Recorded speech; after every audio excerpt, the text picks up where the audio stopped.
जय हिंद। आज हमारे साथ हैं एडवोकेट गोविंद बाली।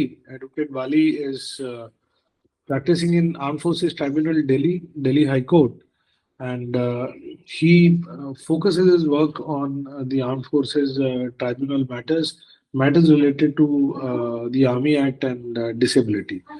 So आज हमने इनको invite किया है to help us understand the legal procedure behind disability pensions. Welcome to today's talk, Advocate Bali. Hi sir, thank you. मैं सबसे पहले ही आपसे एक सवाल पूछना चाहूंगा एडवोकेट बाली कि फर्स्ट और सेकंड अपील जो होती हैं इनका सब्सिक्वेंट ओए जिसको आप कहते हैं ओरिजिनल एप्लीकेशन डिसेबिलिटी पेंशन के लिए इसकी फाइलिंग में इनका क्या इम्पैक्ट रहता है? सर बेसिकली स्पीकिंग ओए जो होती है sir that is basically the official complaint जब हम लोग अपनी इंस्टीट्यूशनल रेमेडीज को खत्म कर देते हैं सर। तो बेसिकली अगर आपने अपनी फर्स्ट अपील पहले से ही बहुत अच्छे से बना के दी है तो उसको जब आप ओए में लगाते हैं सर तो आपका इम्पैक्ट बहुत अच्छा पड़ता है and you are already prepared for the legal aspects of it. But generally अभी क्या हो रहा है सर कि फर्स्ट अपील को लोग अच्छे से प्रिपेयर नहीं करते हैं। There are 4-5 lines that they write that why they have been denied the disability और उसको फाइल कर देते हैं and वो डिसअलाउ हो जाती है sir. So basically first appeal और सेकंड अपील एक कॉन्सेप्ट है ऑफ इनिशियल एडजुडिकेशन जिसके अंदर वो लोग ये कहते हैं कि हमें जो डिसेबिलिटी डिनाई की गई है that is why we are appealing to the army authorities that we should be given the disability pension sir. तो जो आपकी फर्स्ट अपील है और सेकंड अपील है वो आपका ओए जिसको ओरिजिनल एप्लीकेशन हम कहते हैं सर उसका हिस्सा बनती ही बनती है। तो हमेशा जो आपकी ओए है it has to be a very good and well made document which has to be based on your documents that are there. जो आरएमबी है आपका आपकी first appeal and second appeal है उसका हिस्सा बनती है sir. Okay, so OA is kind of a buildup from first appeal and second appeal. तो अगर फर्स्ट अपील और सेकंड अपील अच्छे से नहीं फाइल की गई है तो ओए में भी आपको मतलब अगर और रादर टू से अगर फर्स्ट और सेकंड अपील अच्छे से फाइल की जाए तो ओए फाइल करना इजी हो जाता है। सर बेसिकली ये है सर कि जो ओए है उसको हम लोग डॉक्यूमेंट्स जो है उस आरएमबी के ऊपर बेस्ड करते हैं और जितनी भी सर्विस एक इंसान ने करी होती है फौज में उसके ऊपर बेस करते हैं कि number of service that they have made in peace field and so on sir. तो अब उसके अंदर क्या होता है सर ओए जो है उसके अंदर फर्स्ट अपील का ज्यादा बड़ा रोल है।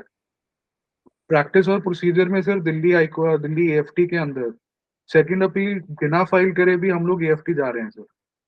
मतलब फर्स्ट अपील के रिजेक्शन के बाद भी हम एएफटी चले जाते हैं and they are accepting it. मतलब उसके बारे में पूछा नहीं जाता है एज सच जर्नली। ओके, तो फर्स्ट अपील अगर अच्छे से फाइल किया हो and if it gets disallowed then that becomes the basis for filing the OA. Therefore, it is very important that the first appeal is drafted well and filed well. Yes sir, and the biggest issue right now is that people are not engaging advocates for first appeal or second appeal. For that matter they are not even considering the facts कि क्या क्या हो सकता है first appeal में। First appeal को एक बहुत जर्नलाइज्ड मैनर में लिख के डाल दिया जा रहा है सर। वो एक बहुत बड़ा इशू बनता है। तो basically your first appeal has to be exhaustive in nature, मतलब it has to be detailed. Okay, so अभी जो आपकी बात से समझ आया फर्स्ट अपील को लोग एक खाना पूर्ति की तरह से कर रहे हैं कि ये बना के भेज देते हैं, रिजेक्ट तो होना ही है, जबकि it can be a document basis which a better OA can be filed which helps in faster adjudication of the matter. So faster तो मैं नहीं कह सकता but obviously you will save on the time for the drafting of ओए because your first appeal will already have most of the things in it sir. So basically the drafting time and the filing time gets reduced. Second is it can clearly be stated that we had represented our case already before the army and these are the facts that are laid out, but they have rejected it without giving a reasoned order there also sir. Note. अच्छा, ये कौन कौन से grounds हैं जिन पे एक veteran जो है वो अपील कर सकता है पेंशन डिसबर्सिंग अथॉरिटी का जो डिसीजन है regarding the disability pension claim? Generally what are the grounds? Sir grounds are कि उनके दोनों जो डिसेबिलिटीज हैं उनको नॉन एट्रीब्यूटेबल नॉन एग्रीवेटेड कर दिया है सर। One is that.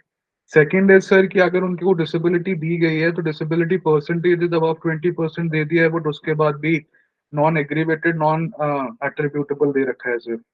तो बेसिकली प्रॉब्लम ये आती है सर कि आर्मी के अंदर जो जीएमओ अभी मॉडिफाई हो गया है उसके बाद प्रोसीजर चेंज हो जाएगा। बट अभी मैं पुराने जीएमओ के हिसाब से बता रहा हूँ उसने जनरली ये अपील रहती थी सर कि हमें डिसेबिलिटी तो 20% दे दी है हाइपरटेंशन की कुछ केसेस में 30% पे हाइपरटेंशन की डिसेबिलिटी दी जाती थी सर, बट उस डिसेबिलिटी के ऊपर जब डिसेबिलिटी दे दी जाती थी उसको non aggravated and non attributable by military service कह दिया जाता था सर, जिसके कारण डिसेबिलिटी एलिमेंट मिलता ही नहीं था।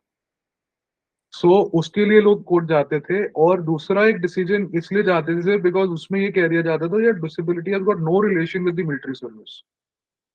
सो उसके लिए लोग जाते थे। थर्ड और ग्राउंड जो होता था फिर वो ये होता था कि वो अपनी परसेंटेज ऑफ डिसेबिलिटी को एनहांस कराने के लिए भी कोर्ट जाते हैं।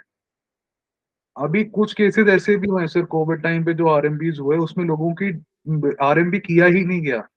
दे have been released without RMBs on certain disabilities that do not even exist और which were existing but were not put on RMBs. So those percentages have not been calculated क्योंकि उस time पे कोई board हुआ ही नहीं sir. तो randomly उनको कुछ डिसेबिलिटीज दे दी और उनकी जो मेन डिसेबिलिटीज आई थी उनको नोट ही नहीं करा गया, तो उसके लिए भी लोग कोर्ट जा रहे हैं। What is usually the time limit for filing an appeal in the AFT? Sir generally 6 months के विद इन हम लोग डालते हैं sir, which is a very good option to file, because जो फर्स्ट अपील है सर उसकी rejection के बाद जर्नली 90 डेज का टाइम हमें दिया जाता है, that is with extension of 30 days. तो 60 डेज के अंदर आपको सेकंड अपील डालनी होती है सर, और सेकंड अपील की रिजल्ट आने के बाद जब तक आपके पास इंक एंड कॉपी आती है उसके बाद आप 6 मंथ से पहले बेल हो ही जाते हैं सर जर्नली, तो आप तब फाइल कर देते हो उस पिटिशन को। बट अगर हम लीगली बात करें सर तो 60 डेज का टाइम पीरियड होता है। Okay. What is the process of filing and pursuing an appeal with the Armed Forces Tribunal? How does it go? सब प्रोसेस हमने एक लास्ट वीडियो में भी डिस्कस किया था, तो मैं उसको बहुत ब्रीफली बताता हूँ सर। पहले ये है कि हमें एक लॉयर को हायर करना है सर। अगर हम लॉयर को हायर नहीं करते हैं पर्सनली भी एएफटी जा सकते हैं सर, हम खुद भी लड़ सकते हैं। अगर हम खुद लड़ते हैं सर तो उसके अंदर ड्राफ्टिंग वगैरह सब कुछ हम करते हैं, और एक set format arm forces tribunal act में गिवन है सर ओए के लिए। तो आप उस ओए के फॉर्मेट के हिसाब से अपनी एक पिटीशन बनाते हो सर, और 200-250 रुपए की कोर्ट फीस लगती है सर, और वो लेके आप केस को फाइल कर देते हो। अगर आप लॉयर को अपॉइंट करते हो सर तो पहले लॉयर के साथ आप डिस्कशन करते हो सर, अपनी सारे रेलेवेंट डॉक्यूमेंट्स को इकट्ठा करते हो, उन रेलेवेंट डॉक्यूमेंट्स का एक लिस्ट बना के हम लोग एक पिटीशन बना लेते हैं सर। जब वो पिटीशन बन जाती है सर उसके बाद वो फाइलिंग काउंटर पे जाती है और रजिस्ट्रार उसको अप्रूव करता है कि वो सेट फॉर्मेट में है, और उस पे जो फीस पेड होनी चाहिए थी वो फीस पे हो जाती है सर। फीस पे होने के बाद सर वो केस एएफटी चला जाता है, in the sense it goes for the initial adjudication in AFT, and उसके ऊपर नोटिस इशू होता है सर।